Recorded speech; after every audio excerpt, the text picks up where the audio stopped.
first sit down video. It's more to explain that I've made a bit of a mistake so that it'll help to stop others doing the same thing.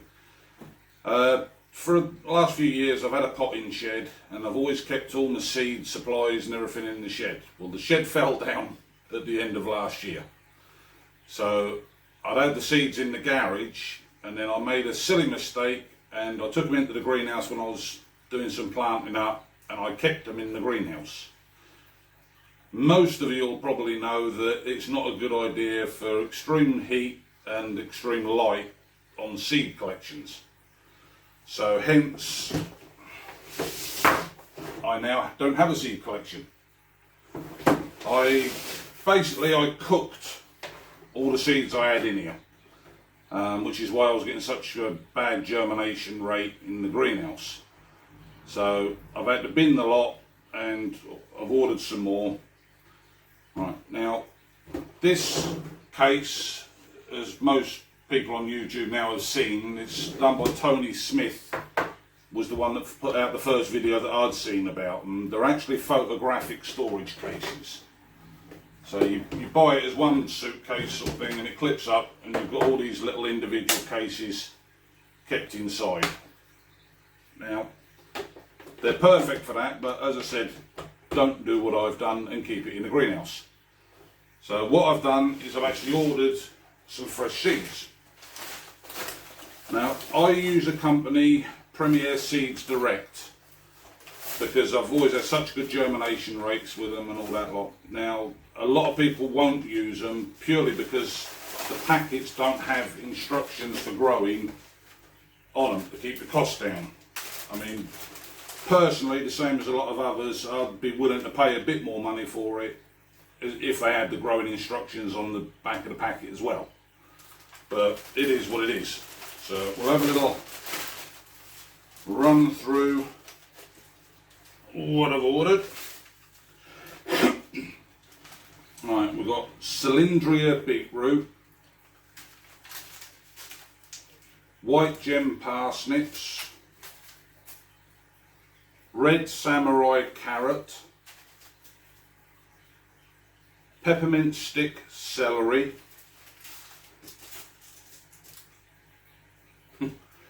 banana legs tomatoes.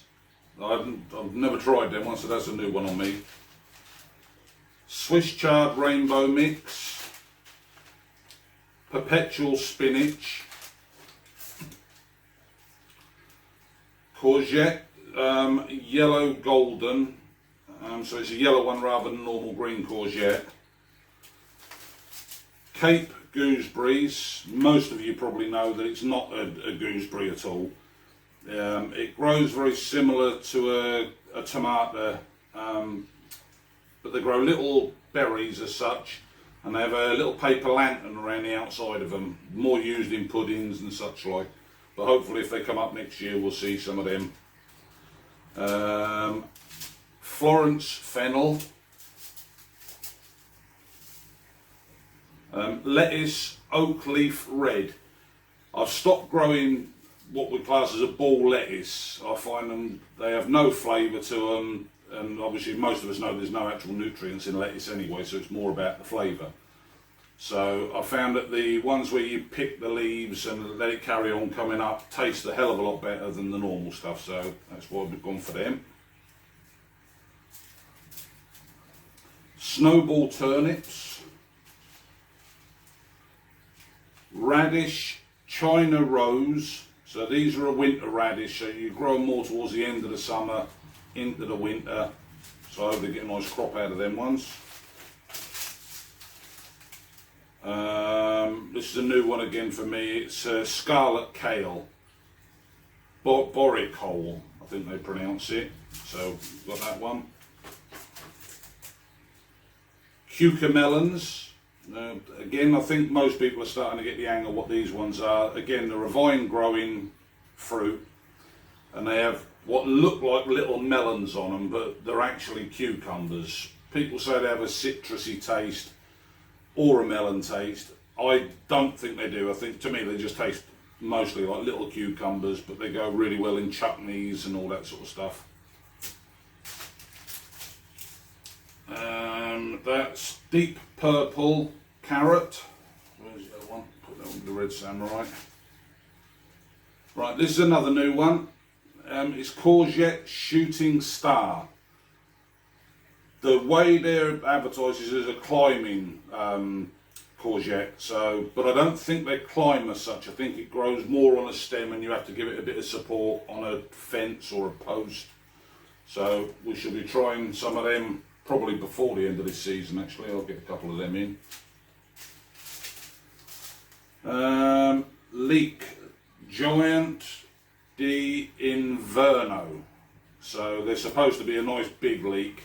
I've got to work out on the times for when I'm going to plant them up, but it probably won't be till near the end of this season now. Tomato Brandywine Pink. That's a beefsteak variety of tomato, so they should have some nice big ball ones for doing the barbecues and that, but again, it's too late for these this year. I'll probably have to try and buy in some pre-made ones.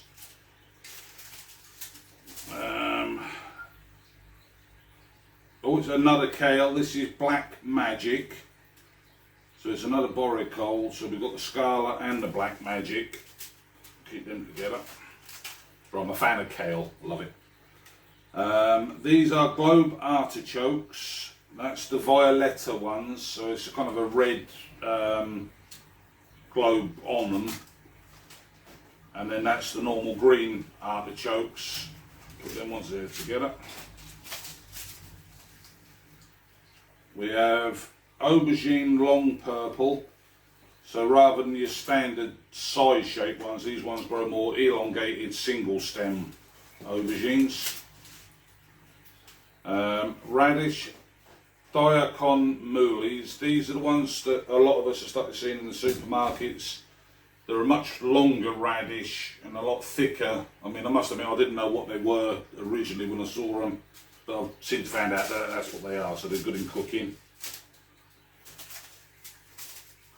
We have Onion White Lisbon. So obviously that's a bunching spring onion. So I'll be getting some of them in soon. And it's the last of the radishes, I think this is Radish Black Spanish Round. So they grow a larger radish, but it has a black skin on it with a white flesh inside. If I'm getting the right way around. We have Climbing Yellow Bean Kentucky Wonder Wax. So I believe this is like a French bean. So I don't know why they call it Kentucky Wonder. But we'll find out about that one. I'll get some of them in for the late season. Cucumber White Wonder. Rather than just growing the bog standard, 45 pence at supermarket green cucumbers. Thought we'd have a go at the white ones this time. Marrow Long Green Bush. So my understanding is that it will stay a bit more like a courgette plant, so more of a straightforward bush, and then you'll have the marrows growing out a bit the same as you would a courgette rather than trailing. Hopefully anyway. Aubergine Little Fingers. Now this one, it grows small bunches of finger aubergines. So I thought that's another good one to try because it'll be really handy for in the stir fries and that. Put that on there for now. Moran Swedes, that's quite an old style Swede. Right, and then we have Alderman Pea. Quite an old variety of pea, but they're a climbing one, they're a main crop, so they take quite a bit of time to grow, but you get a hell of a lot of them. Put that one there. I did get,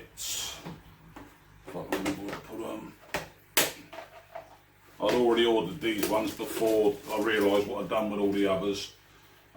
These are a runner bean, Scarlet Emperor. Again, very high yielding, quite an old fashioned variety. I've got to plant a few of these up. There's a couple of other people that want a few as well, so that'll all get done soon. So that's the Premier ones. I ordered this one off for somebody else because they were out of stock with Premier, but I like these ones. These are beetroot, but they're a rainbow mix. So you get a a large selection of colours and sort of patterns inside it with them. Put that one there. All them. And then what I also did the other day is I was up the local supermarket, spotted that one, kitchen garden, and it just so happened to have a big bunch of seeds on the front. So bought that one, more for the seeds and the magazine, but there's probably a few bits in there that were alright. Now, in them we have onion century yellow, it says heavy yielding, so that's your standard yellow ball onion. Mustard spinach, again I must say I haven't heard of this one. I'm assuming it grows fairly short leaves compared to the perpetual spinach, but we'll find that one out. Again, I've just bought the black radish. See if it does say about the white flesh inside.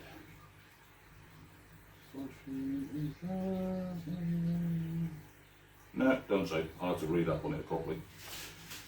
Now, we've got Chinese cabbage Wong Bok.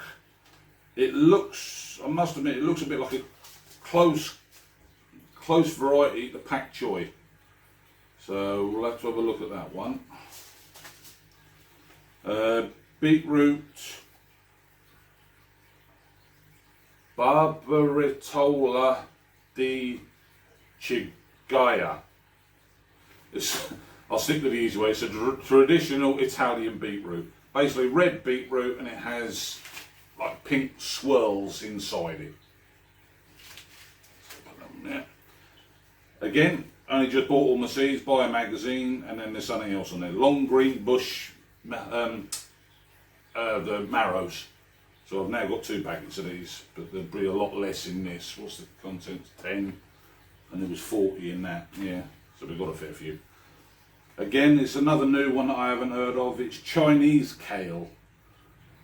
It looks more like it grows up on a thick-ish stem, and you have the small heads of the leaf up on the top. I'm not even sure if you can see on the video, so I'll have to check that as I'm doing it.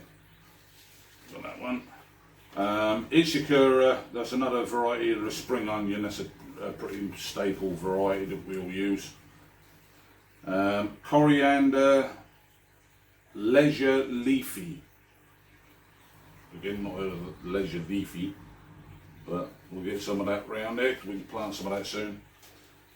And then last is cabbage, and it's Wheeler's Imperial. It's one of the ones that's like a ball, but then it grows up to sort of a bit of a pyramid on the top.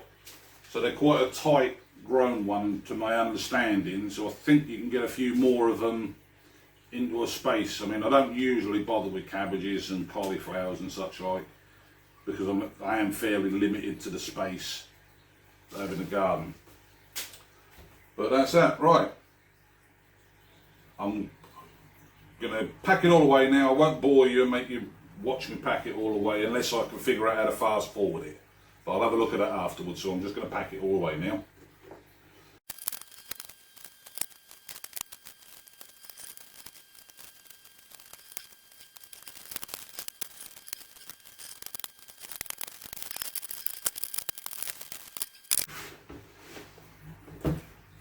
Right, that's all them ones done.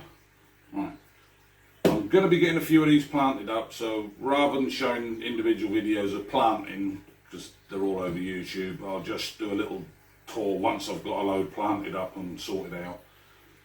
I'll also, at the end of the video, I'll put in a couple of little pictures. It's just me preparing the ground ready to start my polytunnel.